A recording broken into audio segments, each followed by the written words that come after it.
नमस्कार दोस्तों, कैसे आप सभी। तो चलिए दोस्तों, हमने छत्तीसगढ़ी भाषा का विकास कैसे हुआ, क्रम क्या है, ये हमने देख लिया। ठीक है, अब हम देखेंगे क्या छत्तीसगढ़ी भाषा के नामकरण के संबंध में। नामकरण कि किस प्रकार छत्तीसगढ़ शब्द ये मार्केट में आया और प्रचलित हुआ। ठीक है, देखेंगे। तो इसमें कुछ फैक्ट भी मैं आपको बताता हूं और कुछ कॉन्सेप्ट पे भी आपको बताऊंगा। ठीक है, देखिएगा। तो सबसे पहले क्वेश्चन ये पूछता है कि छत्तीसगढ़ी भाषा का प्राचीन नाम क्या था। तो याद रखना, छत्तीसगढ़ी भाषा का प्राचीन नाम कोसली था। क्वेश्चन पूछ चुका है। छत्तीसगढ़ी भाषा का प्राचीन नाम क्या था? तो कोसली था, ये याद रखना ना, ये एक फैक्ट है, कोसली था। ठीक है, क्यों कोसली था? इसलिए था क्योंकि महाभारत काल में भी आप देखिएगा, प्राक कौशल या पूर्व कौशल कहा गया है छत्तीसगढ़ को, है ना। महाभारत काल में कालिदास ने अपनी रचना रघुवंशम ने छत्तीसगढ़ के बारे में दक्षिण कौशल लिखा है। ठीक है, दक्षिण कौशल का जिक्र किया है किसने? आपका रघुवंशम ने, कालिदास ने अपने रघुवंशम में, है ना। तो कौशल राज्य का जिक्र कालिदास ने भी किया है। कौशल राज्य का जिक्र आपका महाभारत कालीन में आपका प्राक कौशल नाम दिया गया है। ठीक है, इसके अलावा रामायण कालीन में छत्तीसगढ़ को दक्षिण कौशल के नाम से जाना जाता था, जो कि आपके भानु मंथ का आपका क्षेत्र माना जाता था, जो कि आपके राम जी का ननिहाल था। कौशल्या यही की है, कौशल्या मंदिर आपका चंद्रखुरी में भी है। ठीक है, जिसको अभी नवनिर्माण करने की बात राज्य शासन की चल रही है। ठीक है, तो कहीं ना कहीं कौशल शब्द से ओतप्रोत है ना। तो छत्तीसगढ़ी का प्राचीन नाम क्या भाषक बोलेगा तो कौशल था, आपका कोसली के नाम से जानते थे। नंबर 1 फैक्ट, इससे जुड़ी हुई बातें को मैं आपको बताया। ठीक है, उसके बाद और देखिएगा, छत्तीसगढ़ नाम का शाब्दिक अर्थ क्या है? तो छत्तीसगढ़ का शाब्दिक अर्थ है 36 किला। 36 किला, इसका गढ़ मतलब किला को बोल रहे हैं। ठीक है, जिसका वर्तमान रूप क्या है? वर्तमान में हम इसे छत्तीसगढ़ के नाम से जानते हैं। तो छत्तीसगढ़ का शाब्दिक अर्थ हो गया 36 किला। इसके अलावा नामकरण के संबंध में यदि मैं बात करूं तो याद रखिएगा, नंबर 1 हम पढ़ेंगे किसको, किसका मत पढ़ेंगे? हम पढ़ेंगे आपका हीरालाल काव्योपाध्याय का मत पढ़ेंगे। हीरालाल काव्योपाध्याय का मत क्या है छत्तीसगढ़ के नामकरण के संबंध में? तो इनका मत यह है कि भैया यहां चेदी वंशों का शासक था। चेदी वंशी शासक थे, है ना। महाजनपद काल की बात है, चेदी वंशी शासक थे, है ना। और इसी कारण छत्तीसगढ़ नाम पड़ा, और इसी छत्तीसगढ़ का अपभ्रंश है क्या? छत्तीसगढ़। तो ये किसका मत है आपका? ये मत है आपका हीरालाल काव्योपाध्याय का मत है। ठीक है, नंबर 2 याद रखना ना, हीरालाल काव्योपाध्याय कौन है? हीरालाल काव्योपाध्याय ने काव्योपाध्याय आपका हीरालाल काव्योपाध्याय कौन है? तो हीरालाल काव्योपाध्याय छत्तीसगढ़ के पाणिनि के नाम से इनको जाना जाता है। साहित्यकार ने पढ़ाया हूं। छत्तीसगढ़ का प्रथम व्याकरण इन्होंने लिखा है। कब लिखा है? 1885 में लिखा है, जिसको 1890 में जॉर्ज ग्रियर्सन ने अंग्रेजी अनुवाद को आपका बंगाल के शोध पत्रिका में छपवाया है। 2 डेट में आपको साहित्यकार में बता चुका हूं, फिर से बता रहा हूं, फिर से उसको रिकॉल कर लीजिएगा। ठीक है, बहुत बड़े भाषाविद कौन? George Grierson. ओके, देखिएगा नंबर 2 आपका जेडी वेंगलर। जेडी वेंगलर का क्या मत है? जेडी वेंगलर ने आर्कियोलॉजिकल सर्वे ऑफ इंडिया 1881-82 में एक किंवदंती है। एक किंवदंती, क्या किंवदंती? आपका मगध में ना द्वापर युग में ना, द्वापर युग कौन शासक था? जरासंध। तो इन्होंने आर्कियोलॉजिकल सर्वे ऑफ इंडिया 1881-82 में किंवदंती का उल्लेख किया, और वेंगलर ने यह कहा कि मगध साम्राज्य द्वापर युग में जरासंध नाम का एक आक्रांता हुआ, एक शासक हुआ, है ना, जिनके भय से, जिनके आक्रांता से, है ना, जिनके अत्याचार से मगध साम्राज्य के 36 घर के लोग, 36 चर्मकार परिवार ना, चर्मकार परिवार, 36 घर के चर्मकार परिवार के लोग वहां से भागकर यहां इस भौगोलिक क्षेत्र में आए और बस गए। यही 36 घर ना, यही 36 घर क्या बना? बाद में जाकर क्या बन गया? छत्तीसगढ़ बन गया। ऐसी किंवदंती का उल्लेख किया है आर्कियोलॉजिकल सर्वे ऑफ इंडिया में। किसने? जेडी वेंगलर ने। तो जरासंध का आक्रांता छत्तीसगढ़ के चर्मकार परिवार वाला कॉन्सेप्ट किसका है? जेडी वेंगलर का है ना।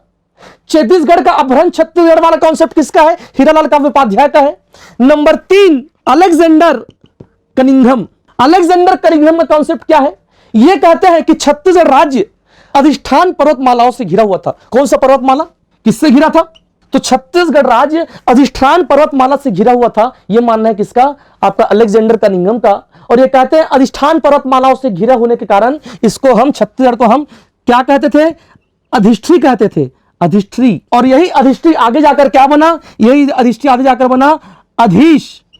और इसी इस अधीश का अपभ्रंश है क्या? इस अधीश से बना छत्तीसगढ़। यह किसका मत है? यह आपका अलेक्जेंडर कनिंघम का मत है। इसके अलावा अन्य मतों के अनुसार इसके अलावा अन्य मत जो है ना, अन्य मत में क्या है आपका, शिवनाथ नदी के इस पार 18 गढ़ और शिवनाथ नदी के उस पार 18 गढ़, और ये 18 गढ़ मिलकर क्या बन गए, छत्तीसगढ़ बन गए। ये भी एक मत है ना। इसके अलावा नंबर 1 दलराम राव। कौन? दलराम राव ने अपने साहित्य में छत्तीसगढ़ शब्द का उल्लेख किया है। दलराम राव ने अपने साहित्य में किसका उल्लेख किया है, छत्तीसगढ़ शब्द का उल्लेख किया है ना, सर्वप्रथम छत्तीसगढ़ शब्द का। किसने? दलराम राव ने अपने साहित्य में। लिखिएगा दलराम राव कौन थे, तो लिखिएगा आप लक्ष्मी निधि राय, कलचुरी शासक। कहां के? खैरागढ़ के कलचुरी शासक लक्ष्मी निधि राय के दरबारी कवि थे। कौन? दलराम राव। ठीक है। कब किया छत्तीसगढ़ शब्द का प्रयोग अपने साहित्य में? तो भैया 1487 में किया। इनके अलावा नंबर 2 गोपाल मिश्र। गोपाल मिश्र ने अपने बुक खूब तमाशा में, खूब तमाशा का बुक कब का है, तो ये बुक है आपका 1740 में इन्होंने अपने बुक में छत्तीसगढ़ शब्द का प्रयोग किया, छत्तीसगढ़। और इन्होंने 36 किला का उल्लेख भी किया, छत्तीसगढ़ 36 किला का उल्लेख इन्होंने किया। ठीक है। इसी प्रकार नंबर 3 आपका बाबू रेवाराम। गोपाल मिश्र, बाबू रेवाराम, दलराम राव सब आपके कलचुरी शासकों के दरबारी कवि। बाबू रेवाराम ने अपने बुक विक्रम विलास में, किसमें? विक्रम विलास में 1896 में ना आपका छत्तीसगढ़ शब्द का प्रयोग किया। किसका? छत्तीसगढ़ शब्द का। और इनके कॉन्सेप्ट में भी 36 किला का उल्लेख है ना। ये क्या बोलते हैं, अन्य विद्वान मत देते हैं कि यहां 36 क्षत्रिय कुली राजवंशों का यहां पर आपका राज्य था, है ना। 36 राजवंशों का यहां पर शासन था, क्षत्रिय राजवंशों का, इसलिए यहां इसका नाम आपका छत्तीसगढ़ पड़ा। यह भी मत देखने को मिलता है। क्वेश्चन पूछेगा कौन सा मत जो है ना वो तर्कपूर्ण है और कौन सा मत सर्वाधिक प्रमाणिक है। छत्तीसगढ़ राज्य का, छत्तीसगढ़ इस नाम के पीछे कौन सा मत अधिक प्रमाणिक है, तो याद रखना 36 किले वाला मत जो है ना वो अधिक प्रमाणित है। और 36 किला ही क्या है, उसका शाब्दिक अर्थ क्या है आपका छत्तीसगढ़ है। 36 किले का शाब्दिक अर्थ क्या? छत्तीसगढ़। ओके। ये नामकरण के संबंध में चर्चा हो रही है ना। ठीक है। इसके अलावा कुछ मोटी बातें यह है, देखिएगा यहां पर बता रहा हूं मैं। एक नाम आप याद रखना, कौन? George Grierson. पहले इसको मिटाते हैं, फिर इस सब्जेक्ट पर चर्चा करते हैं। इसको पहले उतारिए, आप इसको पहले उतार लीजिएगा। उतार लिया ना। चलिए ये ऊपर का लाइन मिटा रहा हूं, है ना। फिर 2 नाम की चर्चा करना यहां पर बहुत आवश्यक है। छत्तीसगढ़ के नामकरण की बात हो रही है ना, एक तो जॉर्ज ग्रियर्सन, दूसरा कल्याण साय। ठीक है, देखिएगा। तो चलिए इसी क्रम में 2 नाम पढ़ना हमको आवश्यक है। क्या? नंबर 1 नाम है जॉर्ज ग्रियर्सन। जॉर्ज ग्रियर्सन कौन है? ये बहुत बड़े भाषाविद है ना। कौन है? भाषाविद। तो देखो इनका मत क्या है, देखिएगा। जॉर्ज ग्रियर्सन ने यह बताया कि भैया छत्तीसगढ़ राज्य में छत्तीसगढ़ी भाषा का आगमन कैसे हुआ। छत्तीसगढ़ राज्य में छत्तीसगढ़ी भाषा का आगमन कैसे हुआ, तो ये कहते हैं कि अवध और संयुक्त प्रांत से। तो जॉर्ज ग्रियर्सन ये कहते हैं कि छत्तीसगढ़ी भाषा अवध और संयुक्त प्रांत से जबलपुर और मंडला होते हुए छत्तीसगढ़ पहुंचा। क्या पहुंचा? छत्तीसगढ़। छत्तीसगढ़ भाषा की बात करें, छत्तीसगढ़ भाषा, छत्तीसगढ़ी भाषा। तो छत्तीसगढ़ी भाषा का छत्तीसगढ़ पहुंचने का रूट इन्होंने बताया जॉर्ज ग्रियर्सन ने, जो कि भाषाविद है, कि अवध और संयुक्त प्रांत से जबलपुर मंडला होते हुए छत्तीसगढ़ पदार्पण हुआ है। किसका? छत्तीसगढ़ी भाषा का। अचानक तो प्रकट नहीं हुआ होगा। ठीक है। और इसी प्रकार कुछ लोगों का मत है, और यहां से क्वेश्चन भी पूछा है, लिखिएगा राजा कल्याण साय, कलचुरी शासक ना, कल्याण, अरे जान रहे हो ना कल्याण साय को जी। तो कलचुरी शासक कल्याण साय है ना, इनके जो पूर्वज है, किसके पूर्वज? कल्याण साय के पूर्वज। इनके पूर्वजों का पैतृक राज्य है क्या? पैतृक राज्य। तो कल्याण साय के पूर्वजों का पैतृक राज्य क्या है? डाहल है। डाहल क्या है? डाहल। तो याद रखिएगा कलचुरी शासक कल्याण साय के पूर्वजों के द्वारा अपने पैतृक राज्य डाहल से, कहां से? डाहल से। यह भाषा मतलब कौन सी भाषा? छत्तीसगढ़ी भाषा। कल्याण साय के पूर्वजों ने क्या किया? अपने पैतृक राज्य डाहल से छत्तीसगढ़ में लाया, और काफी लंबे समय तक इसे यहां बोला गया, जिससे आज का वर्तमान छत्तीसगढ़ी स्वरूप विकसित हुआ। जिससे आज का वर्तमान छत्तीसगढ़ी स्वरूप विकसित हुआ यहां के वातावरण और यहां के परिवेश में आकर। तो क्वेश्चन पूछेगा किस जगह से छत्तीसगढ़ गढ़ी भाषा छत्तीसगढ़ में आया है ना। ये अगर कल्याण साय की बात करेगा, उनके पूर्वज पैतृक राज्य का नाम पूछेगा, तो क्या मानना? डाहल मानना। कल्याण साय के पूर्वजों के पैतृक राज्य डाहल से छत्तीसगढ़ी भाषा इंपोर्ट कहाँ किया गया, छत्तीसगढ़ राज्य में, और लंबे समय तक इसको बोला गया, जिससे आज का वर्तमान स्वरूप विकसित हुआ है। नंबर 1। दूसरा, जॉर्ज गियर्सन भाषाविद का मत है कि भैया अवध और संयुक्त प्रांत में यह भाषा विचरण कर रहा था और वहां से जबलपुर मंडला होते हुए छत्तीसगढ़ आया है, ये इनका कहना है। छत्तीसगढ़ शब्द के नामकरण पर जो कॉन्सेप्ट है मैंने आपको बताया कि भैया आपका 3 नाम मैंने आपको बताया कि एक तो आपका हीरालाल काव्य उपाध्याय, इनका कॉन्सेप्ट है कि छत्तीसगढ़ का भ्रंश छत्तीसगढ़ है। वेंगलर का कॉन्सेप्ट है कि आपका 36 जो चर्मकार परिवार थे तो छत्तीसगढ़ और छत्तीसगढ़ से छत्तीसगढ़ बन गया, ये वेंगलर का कॉन्सेप्ट है। कनिंघम का कॉन्सेप्ट क्या है आपका, अधिष्ठान पर्वत वाला। उसके बाद आपका बाबू रेवाराम और गोपाल मिश्र ने 36 किलो की बात कही है अपनी रचना में। गोपाल मिश्र की रचना खूब तमाशा, बाबू रेवाराम की रचना विक्रम विलास में 36 किलो की बात हुई है। उसके अलावा यहां आपके 36 क्षत्रिय वंशों की बात हुई है जो कि यहां निवास करे। कुल मिलाकर हमने देखा कि सर्वाधिक प्रमाणिक मत क्या है, तो छत्तीसगढ़ का शाब्दिक अर्थ होता है 36 किला, और सर्वाधिक प्रमाणित मत यही है कि 36 किला था जो कि शिवनाथ नदी के इस और उस पार था, जो कि गढ़ कहलाया छत्तीसगढ़, और यही छत्तीसगढ़ वर्तमान में छत्तीसगढ़ के नाम से जाना जाता है। तो यह है नामकरण।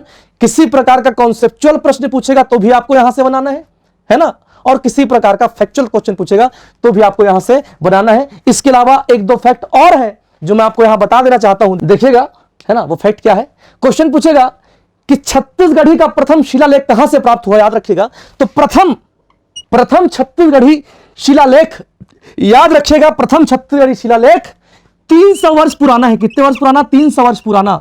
कब का है 300 वर्ष पुराना, मतलब लगभग ना 1730 का है, 1730 ईस्वी का है। कहां, सन छत्तीसगढ़ी शिलालेख कहां, तो भैया दंतेवाड़ा शिलालेख 1730 का, 300 वर्ष पुराना छत्तीसगढ़ी शिलालेख ना। दंतेवाड़ा मतलब कौन सा जगह, बस्तर क्षेत्र के दंतेवाड़ा से मिला है। ठीक है, पता से कैसे चला कि आपका छत्तीसगढ़ी है, तो भैया देवनागरी लिपि में लिखा गया है, देवनागरी लिपि। और देवनागरी लिपि किसकी लिपि है, छत्तीसगढ़ी भाषा की लिपि आपकी देवनागरी है। कैसे पता चला देवनागरी, क्योंकि बाएं से दाएं लिखा गया है, और देवनागरी लिपि भी बाएं से दाएं ऐसा क्षैतिज लिखा जाता है। अब क्वेश्चन पूछेगा किसने आपका बनवाया इस शिलालेख को, तो इस समय के तत्कालिक राजा ना, तत्कालीन राजा जो भी थे इस समय के तत्कालीन राजा, उनके जो राजगुरु थे ना, इनके राजगुरु मैथिल ब्राह्मण थे। कौन, भगवान मिश्र ना, याद रखना। तो इस समय के तत्कालीन राजा के राजगुरु भगवान मिश्र ने इस लेख को बनाया। किसने बनाया, भगवान मिश्र ने इस लेख को बनाया, जो भी आप बोल सकते हो। ठीक है, और इस लेख को खोजा किसने, बनाया भगवान मिश्र ने, और खोजा किसने, तो भैया खोजा रमेंद्रनाथ मिश्र ने, जो कि बहुत बड़े इतिहासविद थे, बहुत बड़े इतिहासविद। याद रखिएगा ना, भगवान ने बनाया, बनाता कौन है, शिलालेख किसका है, किसने बनाया, भगवान ने बनाया शिलालेख, भगवान मिश्र ने। और खोजा कौन, रमेंद्रनाथ ने खोजा। दंतेवाड़ा छत्तीसगढ़ी शिलालेख, प्रथम शिलालेख। क्लियर है सभी को। तो ये कुछ फैक्ट थे, कुछ कॉन्सेप्ट था छत्तीसगढ़ी और छत्तीसगढ़ के नामकरण को लेकर, छत्तीसगढ़ी भाषा को लेकर कि यहां कैसे छत्तीसगढ़ी भाषा आया। ठीक है, आशा करता हूं कि इस टॉपिक से आपका प्रश्न नहीं छूटेगा, छूटना भी नहीं चाहिए। मेंस और प्री दोनों के लिहाज से यह है, यहां से लगातार प्रश्न पूछा गया है। ओके, चलिए तो मिलते हैं अगली कक्षा में, तब तक के लिए मैं आपसे इजाजत चाहूंगा। धन्यवाद।